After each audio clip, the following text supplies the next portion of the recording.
2 days ago, I ran a Noosa marathon and it was fantastic.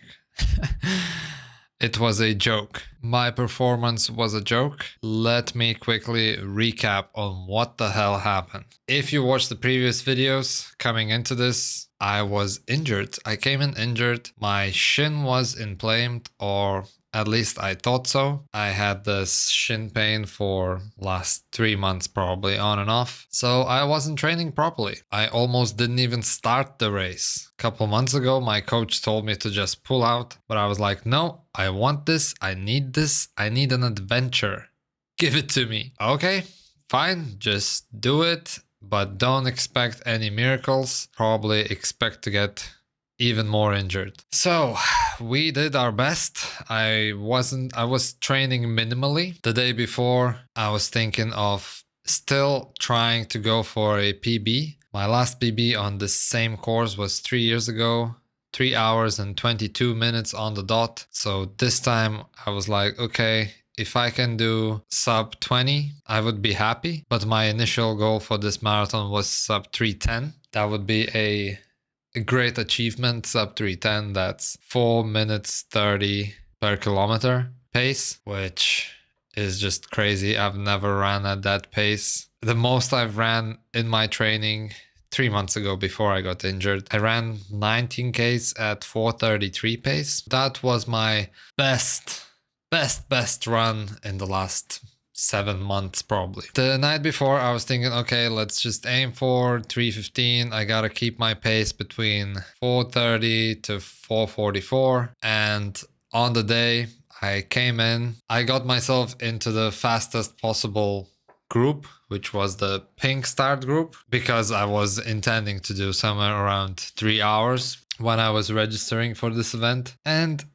I think that was one of the things that messed my race up, because as soon as I started, I saw the sub 310 balloon, and the day before, the most realistic plan was not to go for sub 310. But as soon as I saw that balloon, I was like, fuck it, let's just go for it and see what happens. And so I was chasing that balloon.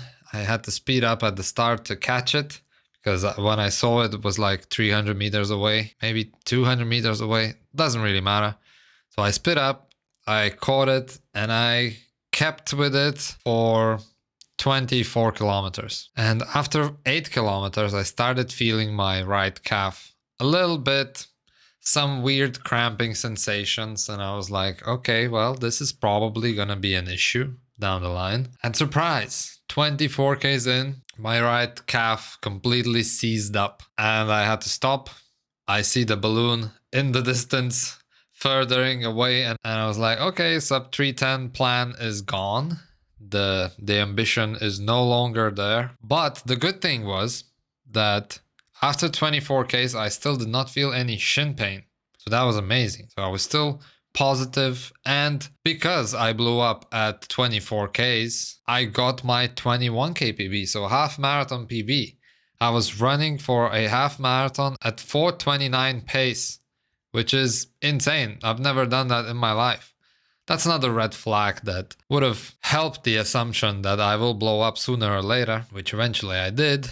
But I was happy already. I've never run at that pace for more than 10 Ks. Immediately my next thought was I should just pull out. But in order to pull out, I wanted to find my crew first. And I was on my 3rd lap. I'm like, okay, where the hell are they? And I was walking, I mean. My pace dropped from 4:30 to 5:30. And every time I would start running faster, my right calf would seize up. And then my left calf started seizing up. And then my right adductor. And then my left adductor. So basically, both of my legs were seizing up. I got in some cramp fix, didn't help much. So I was continuing the run walk at 5:30 minute pace average for this 3rd lap. That was my average pace, 5:30. And then the 4th lap started and I wasn't feeling any better. I was even slower on the 4th lap. And then I met my crew finally and I was like, I don't even know if I should continue. I'm cramping all over. My pace is shit. But my wife just told me to, come on, man, just get to the finish line. It's gonna be okay. Your shins are fine at least. You're doing well. You're gonna finish this and then you can, I don't know, reassess later. Fine. At that point, I think I was 8 kilometers to the finish line and I kept walking. I got another cramp fix in me.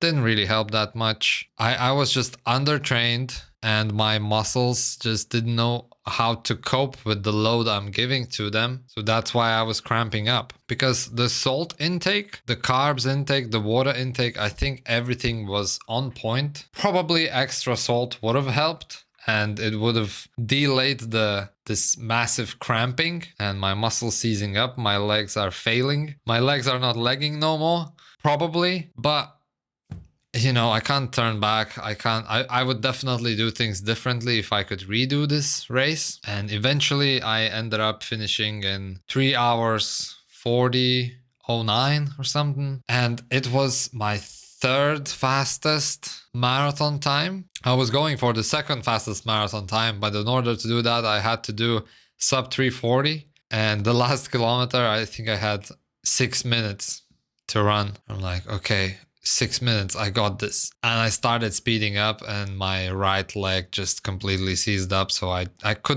just could not push. I want to say I gave it my all.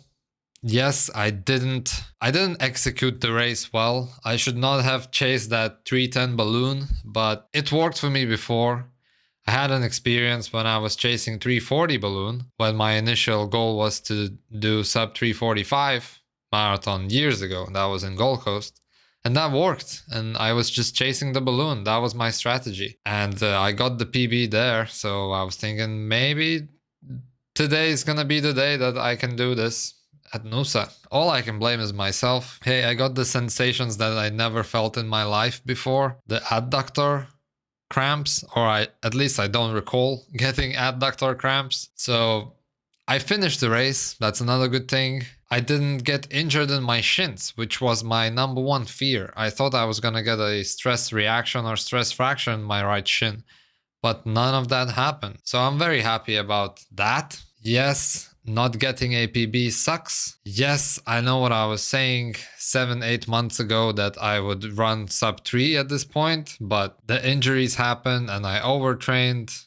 And that's another valuable experience. Because of it, I know how to train moving forward. I know what my body is capable of. I know of where not to push.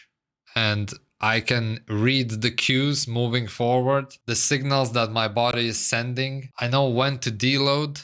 I will communicate and dial this strategy moving forward in our next training block. So I'm looking forward to that. The other lessons that I can definitely put down to my lesson list is I have to respect the race prep. If I did not prepare well, if I was in this particular situation where I was in and out of injury, I shouldn't go stupidly chasing the balloon. Chasing the balloon is a trap, or at least it was for me this time, and I shouldn't chase the balloon with this enthusiasm and unplanned. I should just run my own race every time in the future. It was just a silly excitement. I wouldn't even say it was an ego thing. I think I just got excited and hopeful and just silly. My fitness is definitely there because I did run 4:29 per minute pace for half a marathon. It was the first time in my life, once again. So I have a good fitness base. Moving forward, I just need more volume, more tempo sessions, running at that pace to get the adaptations required so I wouldn't be cramping after half. Now I feel rewarded. I have this bloody medal, which is nothing to brag about, but still, it's another marathon experience in my trophy collection. So this is gonna be a great blow up memory because I never before blew up in the marathon distance. This was a new to me, necessary experience, valuable experience once again. Hopefully this will never happen to me again and I will succeed in my future marathons. Right now, my body is inflamed Yesterday I went to this TH7 wellness center. We did boots, we did contrast therapy. Contrast therapy really helped with the inflammation. I was in this ice bath and I could just stay there. Usually I can't stay there for longer than 30 seconds, but now I was standing there for a minute and I'm like, what the hell? I don't feel anything. It feels good. So that was a fun experience. I will definitely take this week easy. I'm not doing a spin class in 2 days. That would be stupid. I will try and flush the lactate out of my legs today by cycling very slowly. Just doing a quick spin, but no resistance. Probably for like half an hour, 40 minutes tops. I will hydrate. I will eat heaps and heaps of protein. I'll probably have some ice cream. I know it's not the best calories, but it's calories. That's what my body needs the most. I was sleeping in yesterday and today. I'm getting 10 hours. Yeah, probably around 10 hours of sleep every night now. So that's great. Tomorrow I need to go back to my clients, which means I'll get up at 5 a.m. Not ideal, but I'll be fine. What else? Let's talk about the next challenge real quick. So next up, I'm not gonna train for a marathon distance. I need to get back into ultra. I'm gonna get more into that in the next video. But real quick, my next race is gonna be in the Swiss Alps in September. It's gonna be full on altitude from start to finish. It's gonna start at 10:30 p.m., which is another new challenge for me. Starting the race at night and running through the night into the day. I did that only once when I was running 100 miles, which was a complete flop. So I need to start training for that. I need to start training for ultra running now. So really get those legs for vertical, up and down, running through the night, running through the cold and probably wet conditions. So I really need to come up with a strategy for that, which really excites me. It's going to be a new thing. I'm just pumped to work with my coach and nail this challenge. There are lots of reasons why I want to do this event, this particular event. I'll make another video about it. For now, I am happy about my marathon. Considering that my coach told me to just pull out 2 months ago, I think I did well. I finished it and I got a PB in my half marathon time. My fitness definitely increased because of it. Now I just need to chillax and get into the next training block. That's it. I'll see you in the next video. Let me know how you went, if you ran Noosa these 2 days ago, and enjoy the adventures, enjoy the training. I'll see you around.